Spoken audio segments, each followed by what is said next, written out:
team namin is kami yung mananalo sa lahat ng game.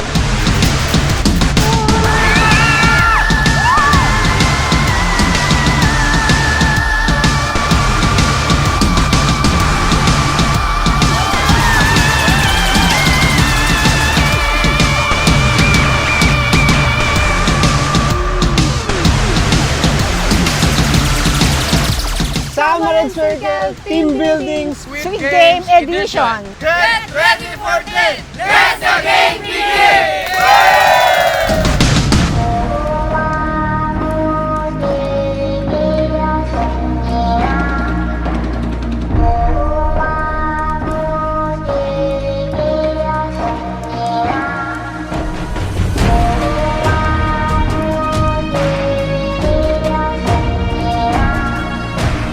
We're expecting na mananalo kami.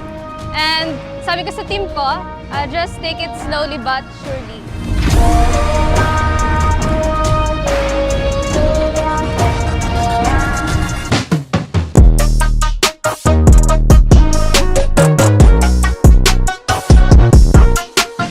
Kaya napili namin yung Squid Game Edition kasi nung pinapanood ko yung Squid Game 1, 2, 3, napansin ko kasi na kailangan doon meron kang coordination, teamwork dun sa bawat player, dun sa bawat game na gagawin mo. Kasi nga, though alam natin na isa lang yung mananalo doon, pero yung coordination, yung cooperation, yung unity ng bawat isa, nakita namin yung presence doon. Kaya sabi ko sa HR and ODH na this year gagawin natin yung Squid Game.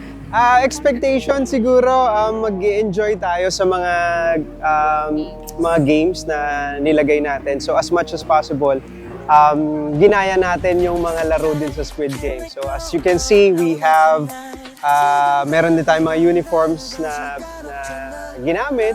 So we're excited to see yung mga participants kung paano nila gagawin yung mga games na pin-repair natin para sa kanila na maayos yung event na to. You're all I can think of. Every drop I drink up. You're my soda pop, my little soda pop. Cool me down, you're so hot. Pull me up, I won't stop. You're my soda pop, my little soda pop.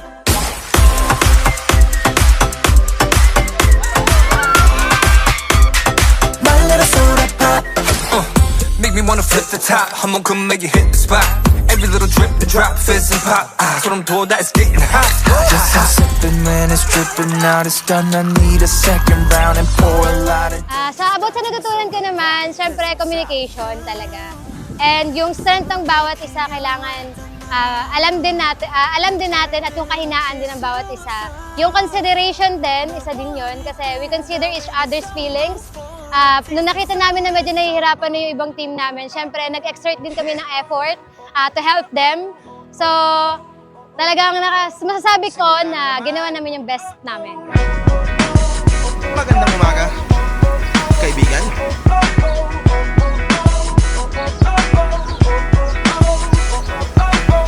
Eto na naman tayo bago simula. Huminga ng malalim, alisin ang kaba. Tapos na ang kahapon, pwede na yan itapon. Huwag lang ang mga araw, dapat yan ay ibaon. Katulong mo sa panibagong hamon.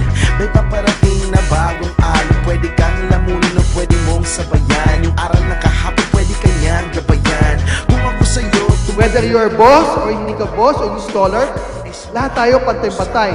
At the end of the day, sino ba tayo? Sama rin. Right? So we, sabi nga natin, we, kung ano man ang role mo, anong position mo, you have to be one of us, a part of the company. Walang imposible, sige lang sige. Abot mo ang mundo, malapit malayo. Sama-sama tayo, hanggang sa dulo. Ano man Keyword, building with a strong foundation. So ang vision ng kumpanya is building a strong foundation. Pag sinabi mong pundasyon, ito ang humahawa sa kung anuman ang nakakapit dito. nagniningning ang pangarap ng iyong pusong humihiling. Nakalimutan ng kahapon, sana'y dinggin. Sigaw ng aking puso, hindi susuko, hindi should be always kept in mind. It is better to lead from behind and to put others in front, especially when celebrate victory or nice things. No? But you take front line when there is danger. The people will appreciate your leadership. Walang imposible, sige lang, sige. Ang magiging team building today, lahat sila nagpa-practice na mag-jumping rope, mag-pick up stick, mag-jackstone. So sobrang tuwan-tuwa kami kasi excited talaga silang lahat. Walang imposible, ako'y humihinga. Subod lang laban pa.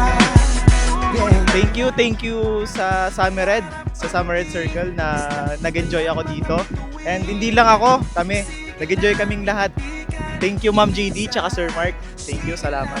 Bago muna, gusto lang namin mag-thank you kala Miss JD, Sir Mark, para sa experience na to. Kasi parang kahit di pa kami nag-start, nakasali agad kami sa team building. Bali kasi, di pa kami nag-start mag-work.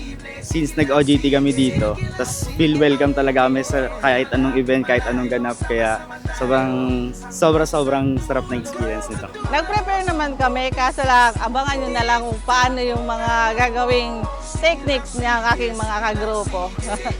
May exhibition pa yan. Walang imposible, sige lang, sige.